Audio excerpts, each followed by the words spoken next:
Quero saudar os amados com a graça e a paz de nosso Senhor Jesus Cristo.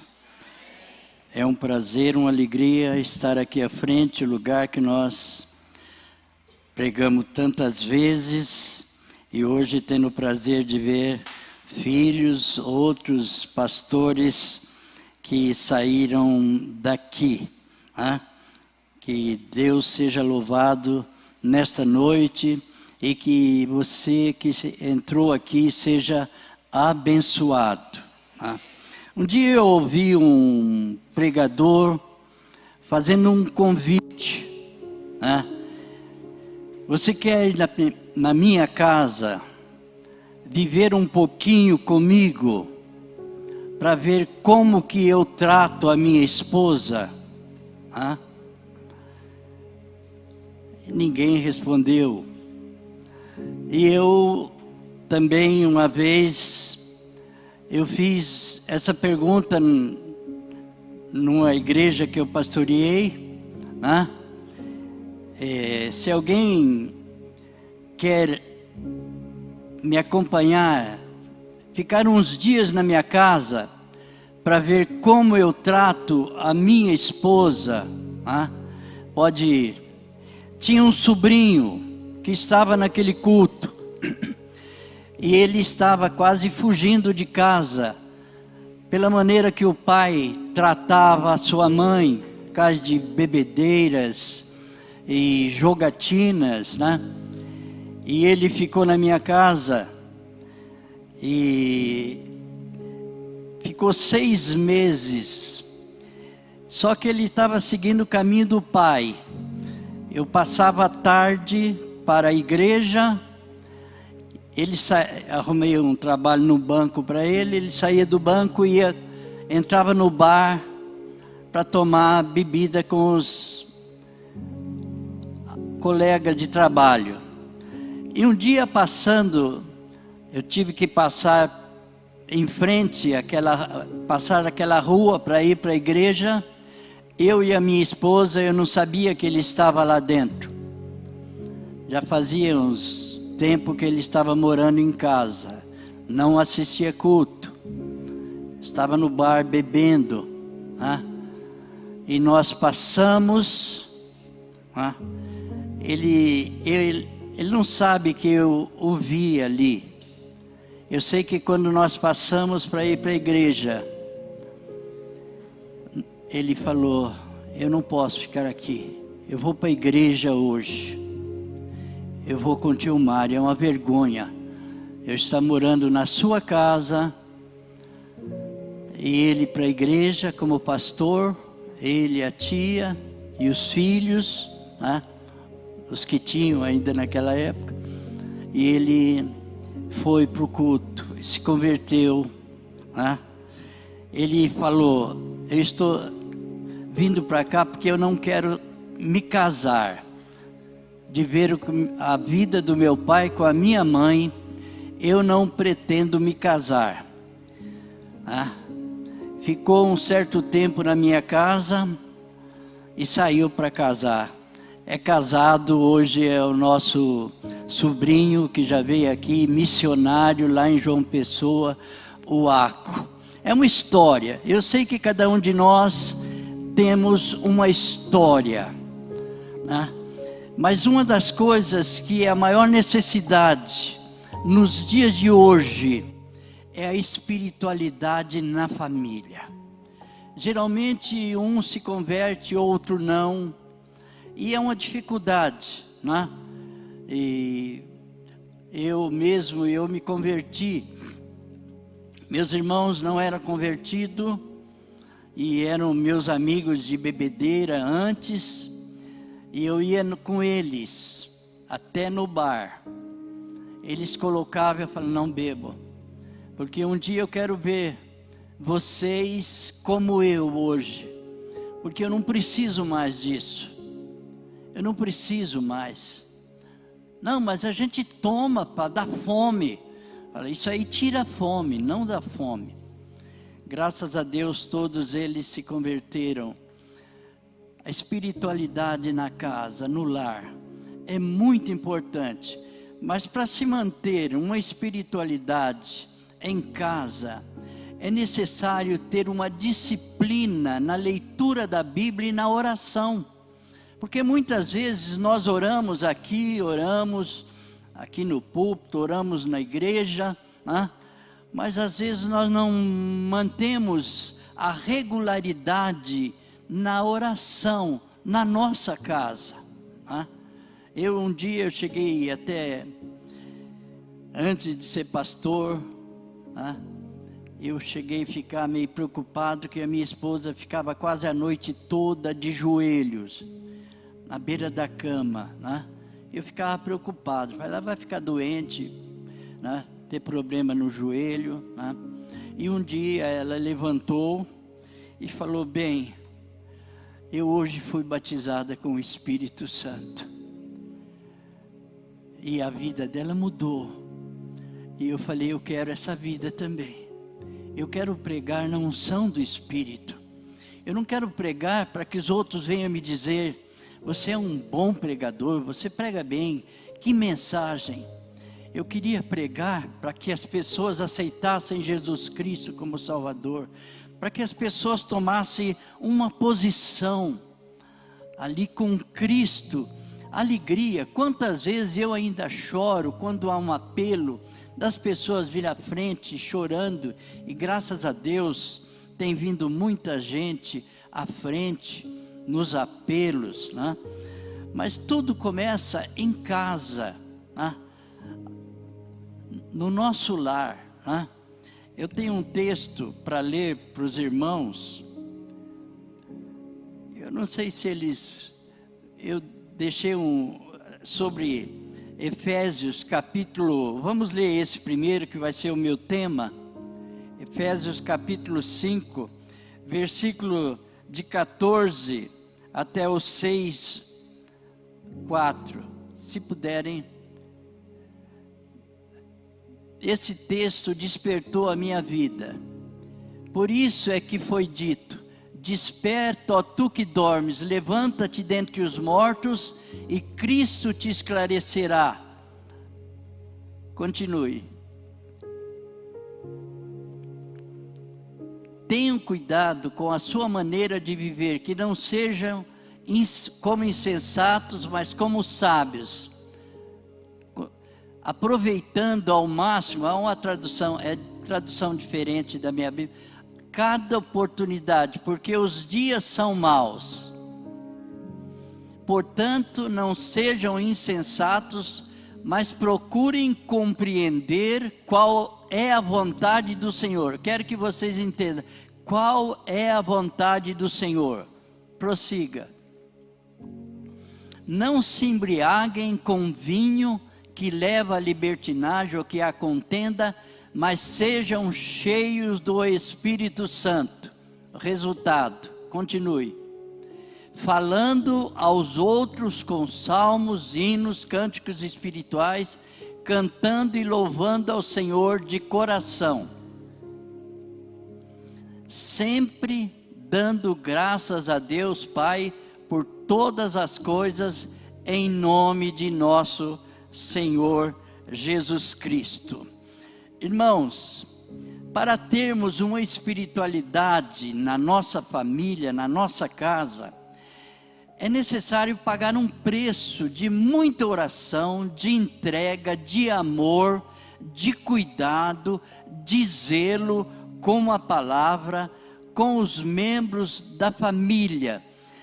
A gente, nos dias de hoje, a gente vai em algumas igrejas, todo mundo está falando língua, não, eu sou cheio do Espírito Santo, sou cheio do poder, mas quando a gente convive com aquela pessoa, a gente percebe que não é assim, porque fala, o Espírito quando nos enche, falando entre vós em salmos, hinos e cânticos espirituais, salmodiando, suportando uns aos outros. Mas as pessoas que se dizem cheias do Espírito não suportam nada, às vezes não suportam nem a palavra que vem de Deus aqui do púlpito, saem resmungando, achando ruim. Não, eu não precisava desta palavra. Nós precisamos pagar um preço de uma busca constante.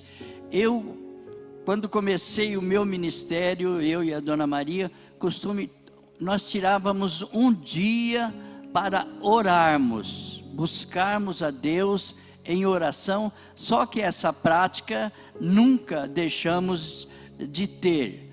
Um dia por semana de jejum, de oração e de busca da graça do Senhor. Alguém fala, não, eu já fui batizado uma vez, não preciso.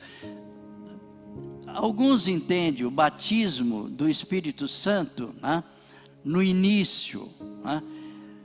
Nós, os batistas, nós entendemos esse batismo, mas nós entendemos uma continuidade da pessoa ser cheia do Espírito. No meu modo de pensar, a pessoa pode estar cheia do Espírito hoje e amanhã estar vazia, mediante as suas atitudes para com o Espírito Santo.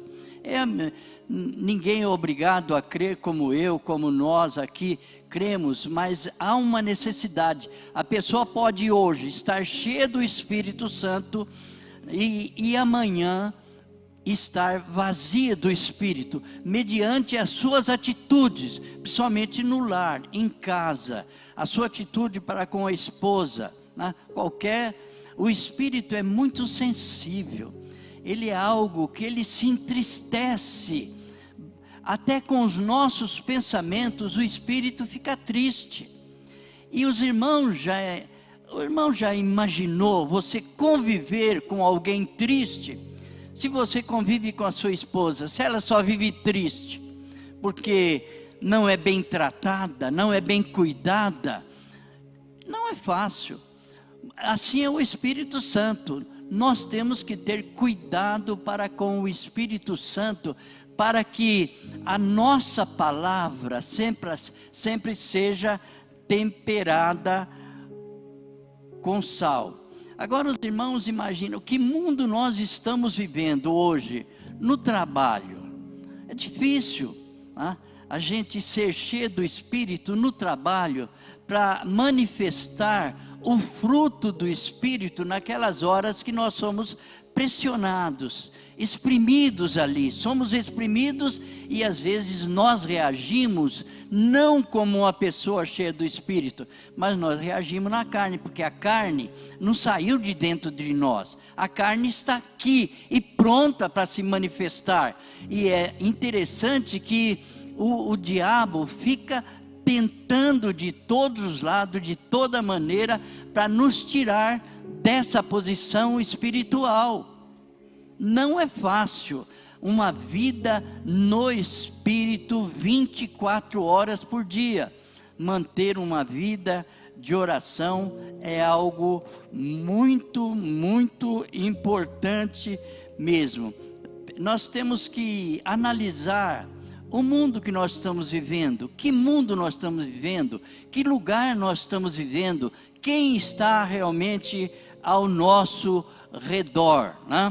E quando se fala da família, é interessante a gente pensar que quando se trata de família, Deus não escolhe uma pessoa somente, ainda que o pai tem o seu papel, a mãe tem o seu papel, mas Deus trabalha com todos os integrantes da família, para que a família viva em harmonia. A melhor coisa que existe é uma família vivendo em harmonia, onde os filhos possam realmente viver de uma maneira muito especial.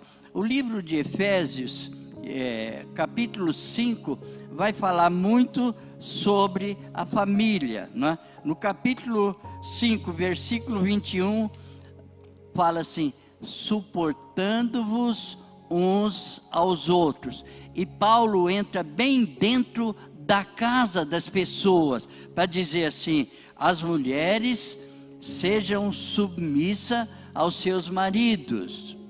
Maridos, amai vossas mulheres. Só que tem uma tradução que diz: como Cristo amou a igreja. Agora, nós como maridos, Nós vamos pensar, como que Cristo amou a igreja? É difícil, irmãos, pensar. Primeiro, Ele se deu por ela. Ele morreu pela igreja. Será que nós temos coragem de morrer pela esposa? É sacrifício, amor sacrificial. Quantas vezes eu fiquei com a minha esposa estava com um tumor na cabeça, né? Ela já deu o seu testemunho. E eu, lá em São Paulo, ela no Hospital do Servidor, e o médico falou para nós, claramente, que certamente ela sairia num caixão no outro dia. Foi assim, né? Eu tive que tomar o subúrbio e pousar na casa da minha irmã, né? Não podia ficar no hospital com ela. E o que eu fui fazer? Dormir? Como dormir numa hora dessa? Fiquei de joelho, orando. Falei, como que eu vou ficar sem aquela pessoa que eu amo? A mãe dos meus filhos, a pessoa que me fez feliz todos esses anos. Fiquei de joelho, orando. No outro dia cedo, o médico me chamou, colocaram ela lá nos aparelhos. 3 horas ele me chamou, dizendo, leva ela para o seu médico lá, que nós não sabemos o que é, não descobrimos. A radiografia tinha dado um tumor na cabeça. Eu sabia, e o médico ali mandou de volta. Quer dizer, vai morrer em casa, não vai morrer aqui não. Viemos embora para o médico dela em Bauru. Ficamos na fila do médico das 2 horas da tarde até 6 horas. A hora que chegou a vez dela, ela pegou na minha mão, bem, vamos embora. Deus vai me curar. E Deus curou. Deus curou. Esse é o Deus que nós servimos, em família, suportando uns aos outros. Mulheres submissas aos maridos, maridos amai vossas mulheres, como Cristo amou a igreja. Filhos, sejam obedientes aos pais, sejam obedientes aos pais. Pais, não provoquem a ira dos filhos. Né? Eu tinha medo às vezes de provocar a ira. Né? O Marinho era meio sapeca de bola. Né? E ele em Bauru, ele juntava com o Terra-Mar, ia jogar e às vezes eu tinha que chamar a atenção dele lá no campo. Não sei se ele vai lembrar, uma vez eu tive que sair correndo atrás dele, mas ele corria mais do que eu, não consegui pegar. Deu trabalho por causa de bola, viu? Podia ter sido profissional, a hora que teve oportunidade não foi, né? Falei, eu não fui profissional porque quando estava para assinar um contrato na primeira divisão lá em Nova Esperança, me ameaçaram perder a noiva, né? Aí eu não fui, falei, eu não vou perder a noiva, né? De jeito nenhum, por causa de bola, né? Aí foi consagrado a minha vida ao Senhor. Uma das coisas que eu me impressiono, que Deus nunca lança o fardo sobre uma pessoa na família. Tá? Antigamente, se a gente pensar na época, a lei judaica, as mulheres não tinham direito algum. As mulheres não tinham direito nem de entrar no lugar para tomar um refrigerante com seu esposo. Elas eram consideradas naquela época como gado. Elas poderiam ser vendidas. O marido tinha as mulheres, mas eles podiam ter quantos relacionamentos eles quisessem. A mulher era como um animal, eles poderiam vender. Até os filhos também, era o homem que tinha direito, a mulher não tinha direito algum.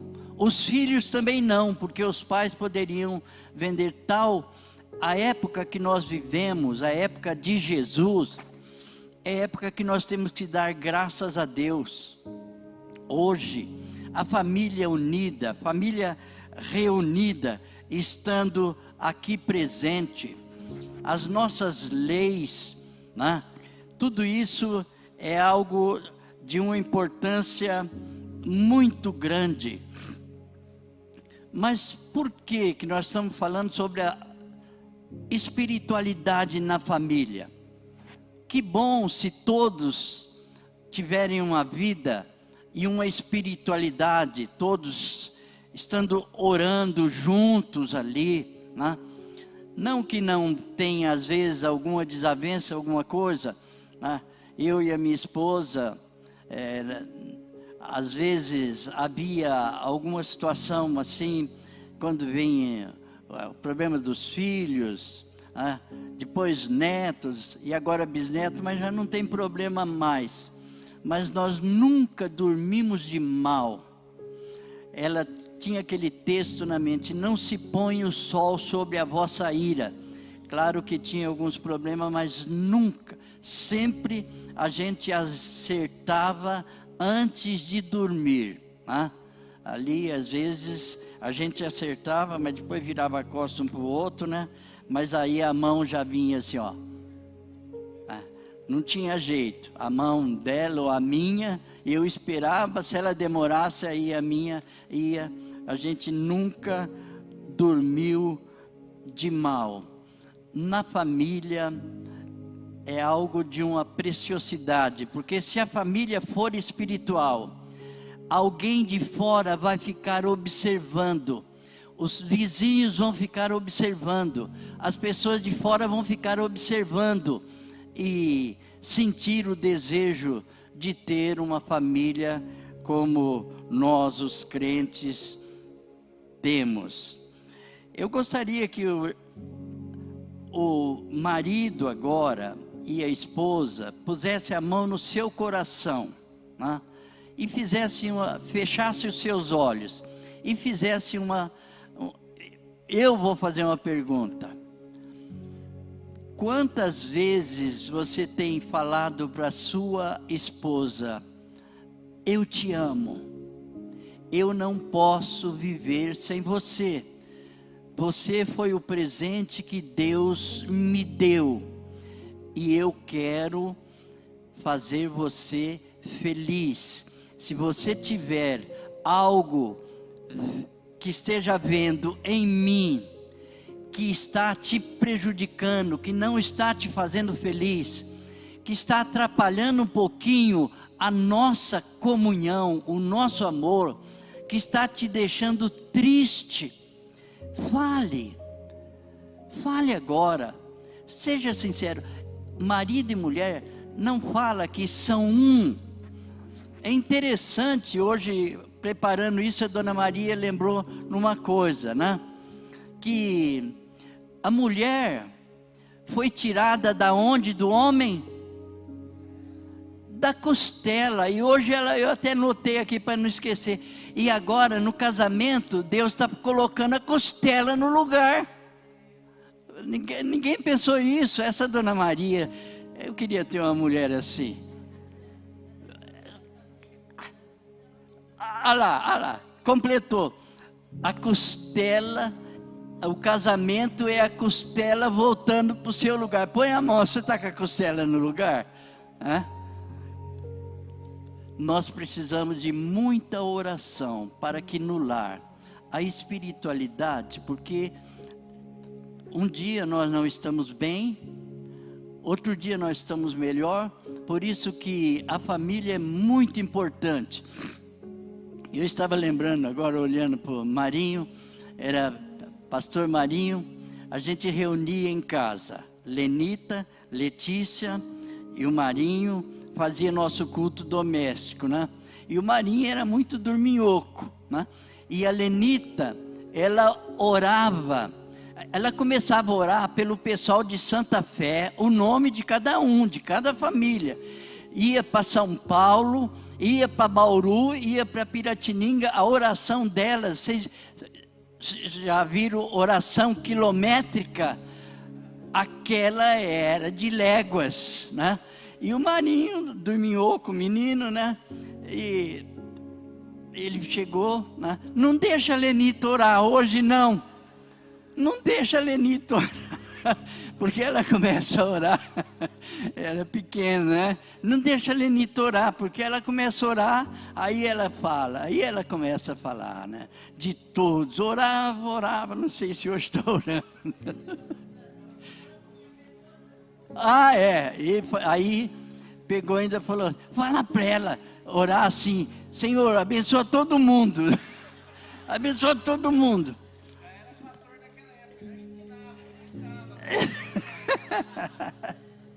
Tá. Irmãos, fecha os seus olhos, põe a mão no seu coração. Não falei muito, nem um terço daquilo que eu gostaria de falar, mas como é noite de oração, agora você vai pensar, você tem orado na sua casa?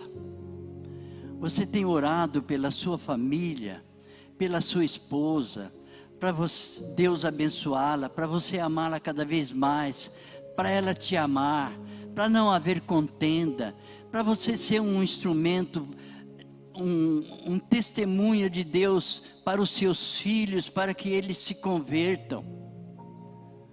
É hora da família entrar numa vida de oração, os casais orando junto, a família orando junto, né? A gente ora às vezes pela igreja, mas às vezes a gente não tem um dia de jejum para orar pela família, pela salvação da nossa família. Eu um dia quase desanimei, porque a gente orava, quando começamos a nossa consagração, a gente tinha oração todos os dias às 3 horas da tarde. Eu começava a trabalhar 3 horas da madrugada, 4 horas da madrugada, para trabalhar, sair 2h30 para ir para o culto de oração, depois ainda voltava a trabalhar, que eu era chefe encarregado, eu tinha que prestar fiscal de carne, tinha que fiscalizar frigorífico, açougue, mas aquele momento, eu pegava a minha esposa, ela ia para a escola, voltava, a gente ia para o culto de oração, todos os dias, nós oramos mais ou menos uns 3 anos, a não ser nas férias, todos os dias às 3 horas, né? Nós não podia faltar, porque aí o pastor chamava a atenção de nós naquela época, né? 3 horas, todo dia nós orávamos. E quando tinha semana de oração, nós não perdíamos culto de oração. Culto quarta-feira, sexta-feira, domingo de manhã e domingo à noite. Nós não perdíamos o culto, nenhum culto, participávamos de todos, eu e a minha esposa. Depois eu fui privilegiado de ser tesoureiro da igreja. Esse foi o mal, porque depois não queria, eu estudando, fazendo seminário, já pregando, ninguém queria que eu deixasse a tesouraria. Eu queria ser pastor, sentia a chamada, né, para deixar a tesouraria. Eu tive que assumir um trabalho em outra cidade, logo eu mudei para lá, fui pastor, onde o pastor de lá esteve aqui esses dias, pastor Alex, que saiu daqui dessa igreja, pastorei a igreja que nós organizamos, Palmeira do Oeste, uma igreja bem grande hoje, né? Lá, mas a gente orava todos os dias, e às vezes nós temos um culto de oração, por semana na igreja e muitos não vêm, não sei porquê, cada um tem o seu motivo, sabe o seu motivo. Mas eu quero que o irmão agora faça uma pergunta para você e você mesmo responda: eu tenho orado satisfatoriamente, eu tenho intercedido pela minha família, pelos meus amigos, vizinhos, colegas de trabalho. Eu, em todo lugar que eu trabalhei, mesmo depois eu deixei frutos em todos os lugares, e alguns lugares pastores, né? Até eu começar a trabalhar só no ministério. Mas é uma hora do irmão realmente entrar dentro de você mesmo e fazer essa pergunta de está orando, está intercedendo, está jejuando. Se não, comece hoje esse propósito. Até você, eu orava, quando o pastor chamou a atenção, que eu orava muito pela minha família, pelos meus pais, e foi algo muito interessante, é um testemunho para os irmãos. E o pastor chamou: você está orando todos os cultos, você ora à tarde, à noite, e na igreja, ora pela salvação da sua família. Isso é uma questão de Deus, é Deus que vai fazer, não precisa ficar orando, isso é vã repetição. Eu fiquei preocupado, que era o meu pastor. Quando foi 5 horas da madrugada, alguém bateu na minha casa.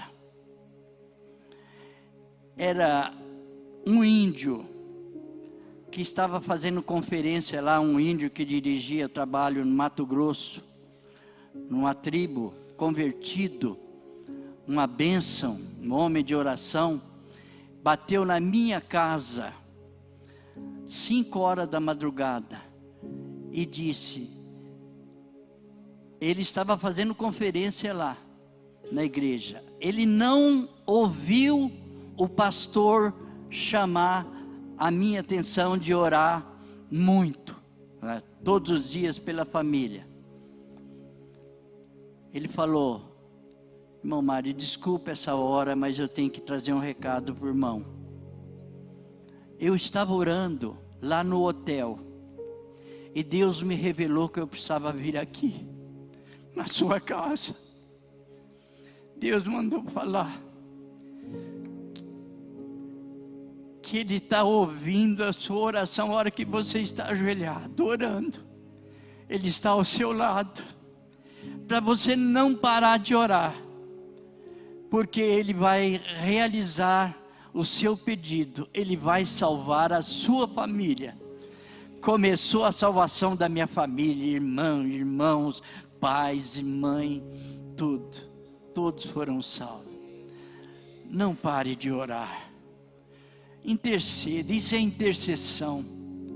Intercessão é uma oração que você faz até ver a resposta. Enquanto não vê a resposta ali, não pare de interceder, seja pelo que for, não é vã repetição, é intercessão. Intercessão pelas almas, intercessão pela salvação de Pirajuí, pela intercessão daqueles que estão ao nosso redor. Com a mão no seu coração agora,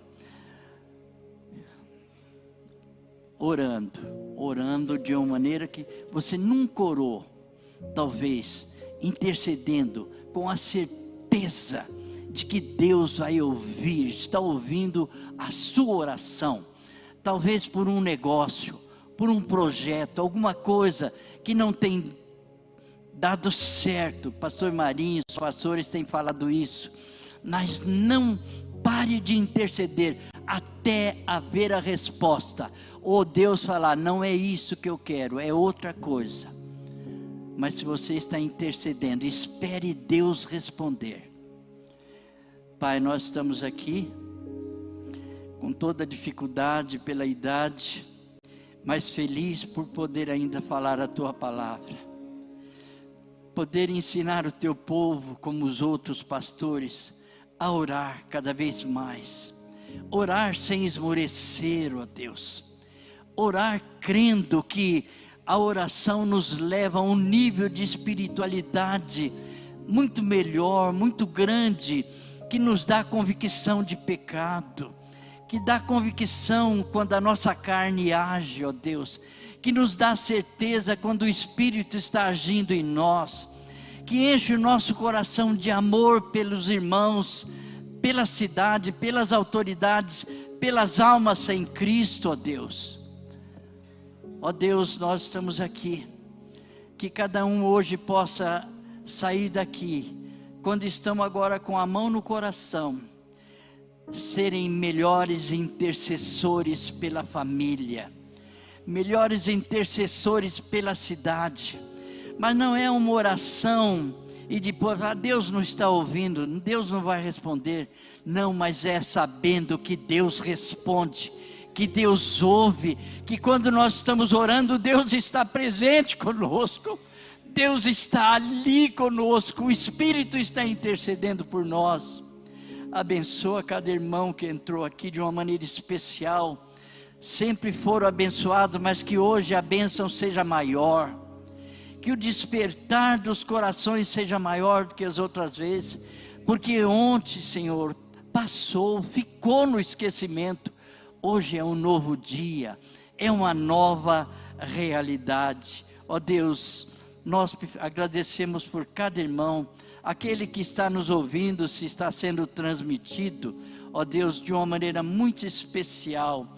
E agora o texto que eu vou ler para encerrar, que o Senhor possa completar em cada coração. Nós oramos no nome de Jesus, amém. Eu quero orar agora com os irmãos, um texto de Jó, capítulo 11, Jó capítulo 11, a partir do versículo 13 em diante. Jó, ele pode colocar lá, mas Jó capítulo 11, versículo de 13 até o 19. Eu vou ler na minha tradução. Jó 11, de 13 em diante, texto que mudou a minha vida. Se tu preparaste o teu coração, estende as tuas mãos para ele.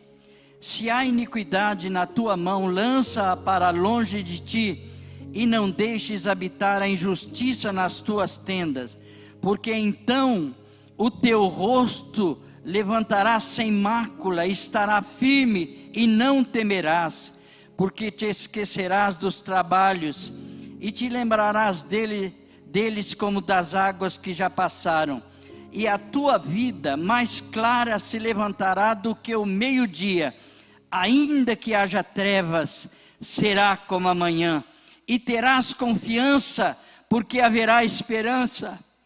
Olharás em volta e repousarás seguro, deitar-te-ás, ninguém te espantará, muitos